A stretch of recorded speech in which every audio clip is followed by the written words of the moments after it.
Hello everyone.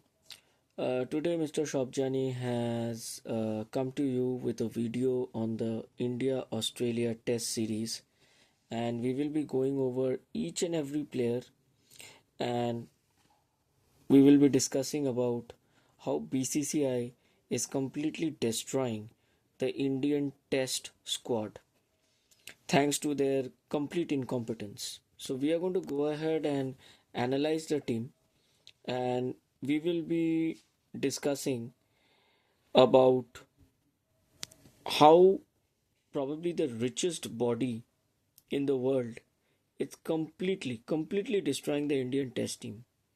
So we will be going over it like a fine comb, and we will even talk about the reason why we need to make very serious changes to this squad, and it needs to happen quickly, otherwise we are doomed. Okay, so we are going to go ahead and look at each and every player and see, basically talk about the folly of BCCI. Okay, so the first person in the team is Abhimanyu Ishwaran. Now, he's a very talented cricketer, but can anybody tell me why has he been taken? Will he even play one test match against Australia in this test series? So I have no clue why Abhimanyu Ishwaran was taken in the first place. And I have no qualms about his talent. I think he's a very gifted, talented youngster who should get his due, but not so soon. Because his inclusion in this squad does not reap any dividends. Why was he taken? For what? The opening slot, you already have Rohit Sharma, you've got KL Rahul, you've got Yashasvi Jaiswal. So why is this guy being taken? And is he a middle order batsman? Is he a opening batsman? I don't know. He's too young to actually go on this tour, and this is actually like a spot wasted. And it would have been great to have him there, but he's no Sachin Tendulkar. So taking him in this squad was absolutely useless. First point. Second person is Devdutt Padikkal. Devdutt Padikkal at best is a very good T20 player. For test, you need a different metal, a different kind of a player. He's again another useless batsman being picked for no goddamn reason. And I have no idea why he was picked again. You can see from his scores in this test series till now, he hasn't been able to cope with anything, and taking him is again another stupid blunder of BCCI. So you've got two people here, Abhimanyu Ishwaran and Devdutt Padikkal. In these two places, definitely two all-rounders could have been taken who could have contributed with the bat and the ball. That is what we required. That is what we need. Because if you look at the Australian squad, you will see that there are at least 6 or 7 players who can bowl, or rather more than that. Whereas in India, for India, you've just got 5 bowlers. So you don't have any variety, you don't have any versatility in the bowling attack. And on top of that, you are taking players on the tour who are actually just going to Australia to look at kangaroos, nothing else. So again, these two players, I have no idea why they were taken. It is a completely useless thing to take Abhimanyu and Devdutt Padikkal. Now, if moment you don't take these two players, two spots get freed up, and you can actually try and take some other people and see if they fare well. I will talk about the other players whom I feel should be a part of the Indian squad, but right now what we are going to go through with are the uh, like the blunders of BCCI. Rohit Sharma. Now, there's a saying, and it is exactly like what is very applicable for Rohit Sharma. You either die a hero or you live long enough to become a villain, and that is exactly what Rohit Sharma has become. Rohit Sharma is, honestly speaking, definitely one of the best Indian captains we've seen. He has got the World Cup for us. the T20 World Cup for us. He nearly got us the One Day World Cup also. But there is one thing which we need to be very, very clear about. And that is Rohit Sharma is not as electrifying a captain like MS Dhoni. First point. He has banked a lot on Bumrah in order to deliver the goods. You take Bumrah out of a squad, you will notice how ordinary his captaincy is. But still, I would say he has done a lot for Indian cricket, and I don't like to pull him down just like that. However, you just look at his test stats. Test stats of Rohit Sharma are worst than it's worse than all the pits put together. That's so bad. I don't think he has even crossed double figures in 4 or 5 innings. That is how he is faring. Any other player, he wouldn't have been even given a chance in the test squad. The only reason Rohit Sharma is still surviving in the test squad is because right now in T20, Rohit Sharma does not have a place. In one days also, we are not very sure whether Rohit Sharma will captain the team or not. So BCCI is giving him a last gasp, saying that okay, take the test squad, see what you can do in the Australia series. This is like a last hurrah for you. It could be something like that. If that is so, fine. You can give a nice send off to him. But I would believe it would probably not be a nice send off because you are playing against a Australian team which may not be the strongest, but they are formidable, and that is showing. That is actually showing. I hope he bounces back in the next test and he goes away with a swan song because he definitely does have the talent, and he is one of the greatest batsmen India has produced. Unfortunately, his test records are not as good as the other ones in other formats of cricket. Right now, Rohit Sharma is doing a world of damage to the Indian test team. He should not be the captain. He should not be even playing for the Indian test team. And Boom Boom should actually be going ahead and captaining this side. So right now I just showed you three people: Abhimanyu, Devdutt Padikkal, Rohit Sharma, who should not be in the Indian test team as it is. So we've already gone wrong with the first three selections. Now I'm looking at it from a perspective that we really have gone to Australia to win the test series. Now if BCCI feels or thinks that no, test matches are not a big deal, we can send any squad, they can lose, they can come back, they can lose to New Zealand in India, they can lose to Australia in Australia, it is okay, it's not a big deal because honestly speaking we don't make much money out of it, then it's fine. But if you really want to go ahead and build a good Indian test squad and you want it to be formidable, you want it to qualify or compete for WTC rankings, then I would say yes, you should go ahead and make a squad with some thought, which has not been done in this case. Now, Sarfaraz Khan, now this is a kind of a curveball. I honestly think this guy has a lot of talent, but I think he has not been, he's not a properly focused cricketer. He needs some mentoring in order to really go ahead and show his mettle. He does have a very good batsman trapped in him, but he's not properly focused. For him, you need actually a Rahul Dravid who can actually guide him and show him that what needs to be done. And I think Sarfaraz Khan, in some ways, has a very good future in Indian cricket if properly focused. He needs his talent needs to be channeled, but unfortunately, it is not being done. And he's playing some very ordinary, mediocre innings, which is not doing anything for Indian cricket.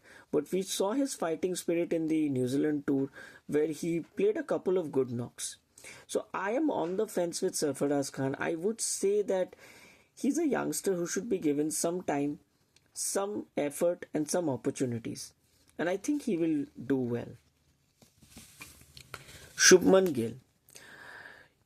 I feel he was one of the best, I would say the most promising talents in Indian cricket, but something has happened to him.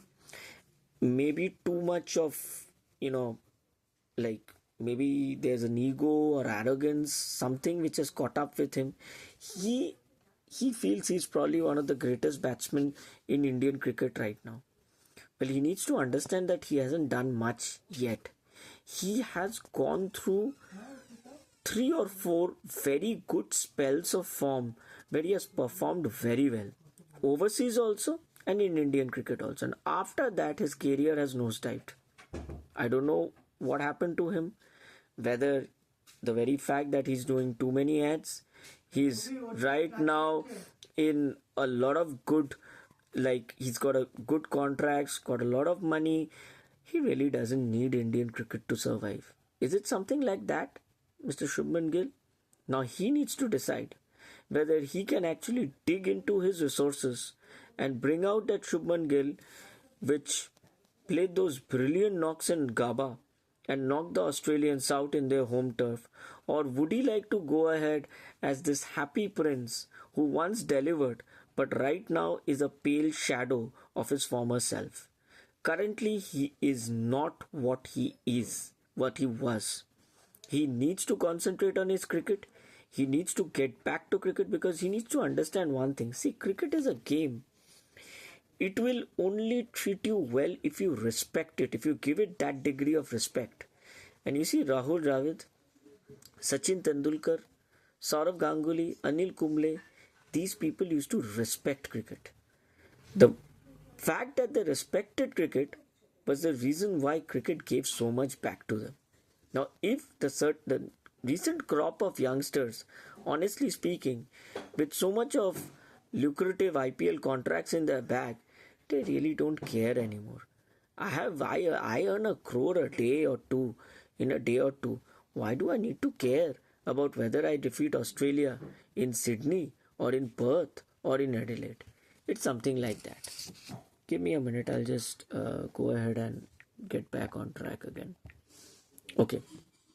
So Shubman Gill again is a player who is really not performing to his potential, and he needs to work hard. He needs to practice hard. He needs to get back to what he was. Right now, he's not. Virat Kohli. Now, everybody is after his blood. That Virat Kohli should leave the Indian Test team. He's really not doing that well. He made that 100 in very easy circumstances. My point here is, in that Test innings, there were two people who made hundreds. One was Virat Kohli, one was Jaiswal. Now, the only thing I would like to say, what were the other batsmen doing? If it was such an easy pitch, then all the others would have also made hundreds, right? The fact that he has made 100 in that pitch, he took India to a position of strength from where they could actually win the match, goes to show that yes, he is a match winner and there is nothing you can do without Virat Kohli in this squad. Currently, you cannot do anything. He has to be in the Indian Test team because if you take him out, please tell me who is the alternative? Do you have anybody else apart from Virat Kohli who can actually fill up his spot in the Indian Test team currently?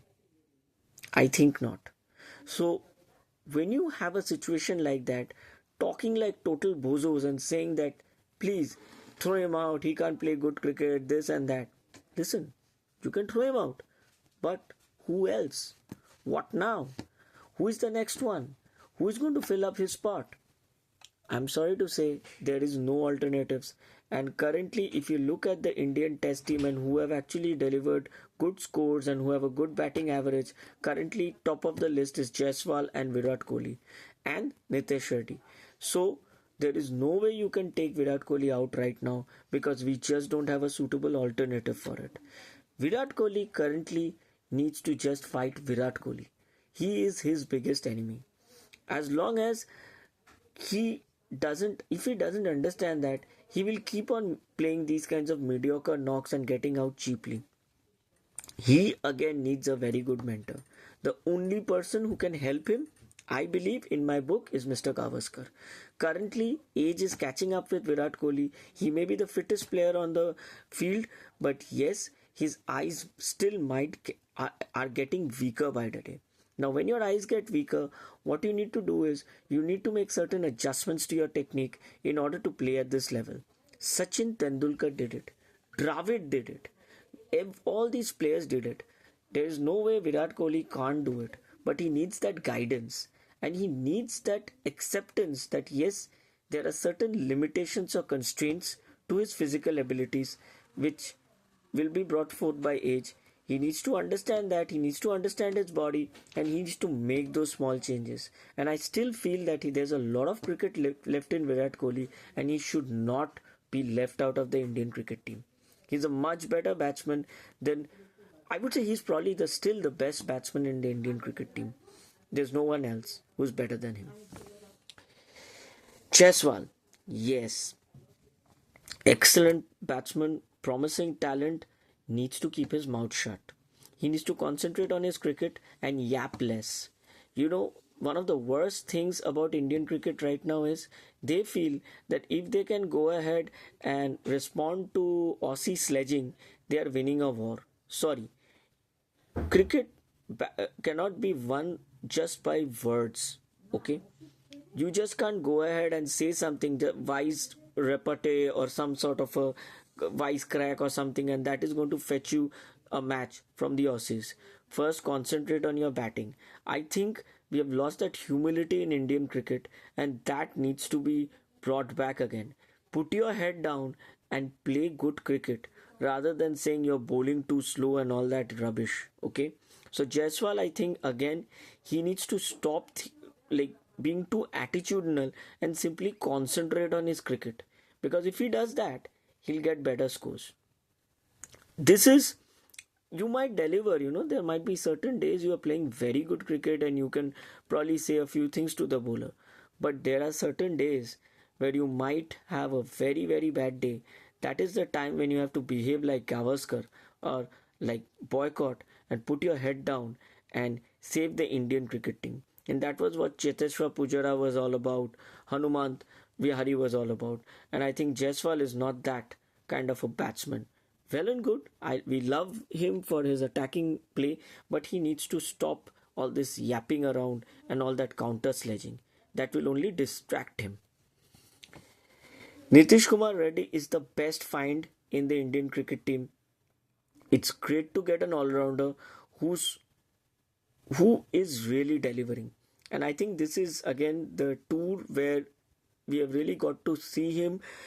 And I hope he works on his bowling and batting and becomes an all-rounder in the mold of Manoj Prabhakar and Kapil Dev. Yes, one controversial name which I said was Manoj Prabhakar. We know that there were a lot of things which he allegedly did, but no one can dispute his record. He used to open the bowling and he used to open the batting for India. So just conveniently forgetting him is a wrong thing to do. I feel he was definitely one of the best all-rounders I have watched for Indian cricket, and Nitish Kumar Reddy should aspire to reach that level. Ravichandran Ashwin. Well, I don't think Ravichandran Ashwin is as lethal or as sharp a bowler as he was earlier. I would rather go for Chahal. If you're asking me, if I take Ashwin in my team, what should I be taking him for? I will not be taking him for bowling. I would rather take him for batting, because I think his technique is much better than some of the other established batsmen here in the Indian team. I would say his technique is at par with Virat Kohli right now.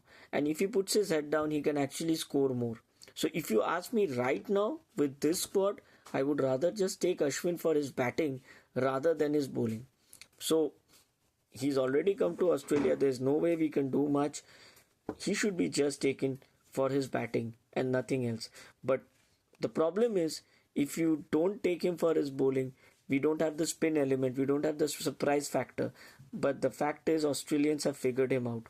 So Ravichandran Ashwin's bowling right now in international cricket is not as potent and sharp as it was years ago, because everybody has figured out his carom balls. He doesn't have any new balls in his kitty.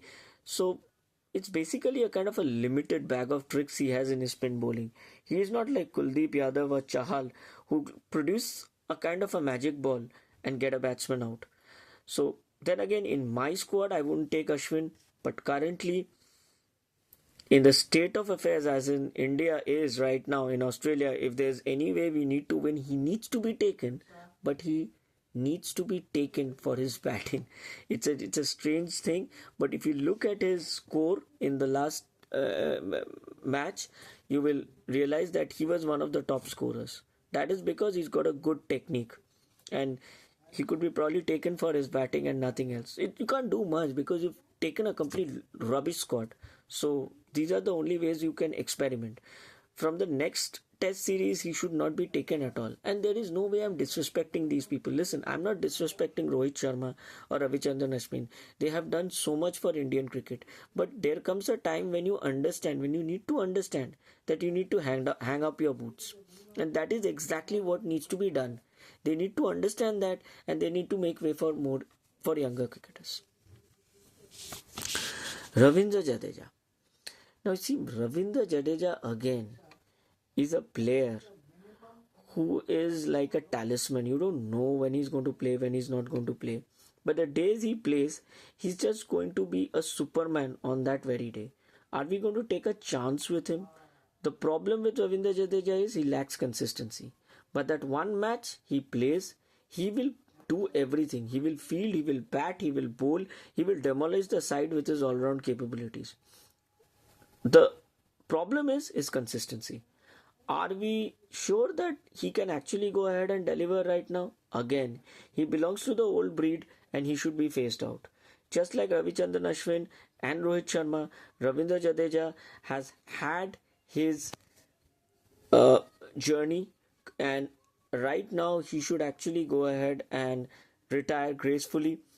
Currently, for this squad, I would say bring him back for one last hurrah. Bring him back for one match, because you know he's a very special cricketer. You have no idea what he will do. And when Ravindra Jadeja plays best, when you keep him in hibernation for a short period of time and then you bring him back.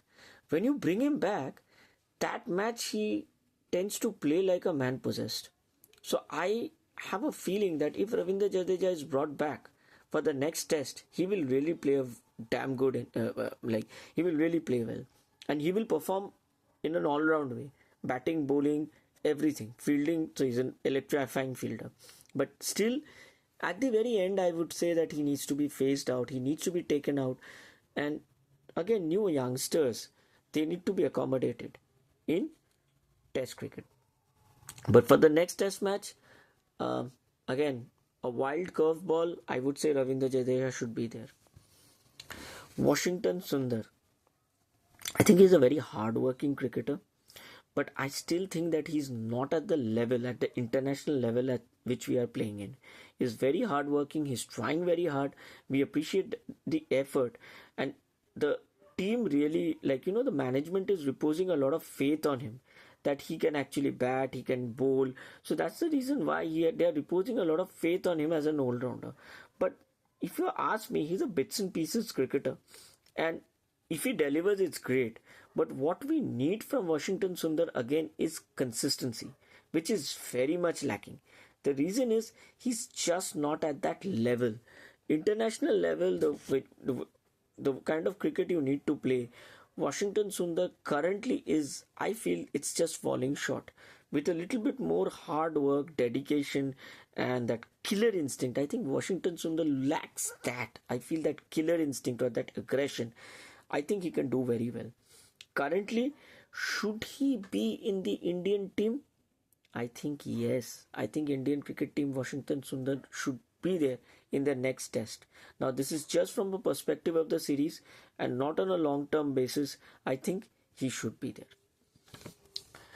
Dhruv Jurel, I think again he's a very, very good cricketer. He's a very, very good cricketer, and I think he's doing very well. So I would say Dhruv Jurel also should be there. I think he's a very good batsman and he should be given a chance, because we really don't have many cricketers or any batsmen right now. So we need to go ahead and try to get Dhruv Jurel in. So Dhruv Jurel again is a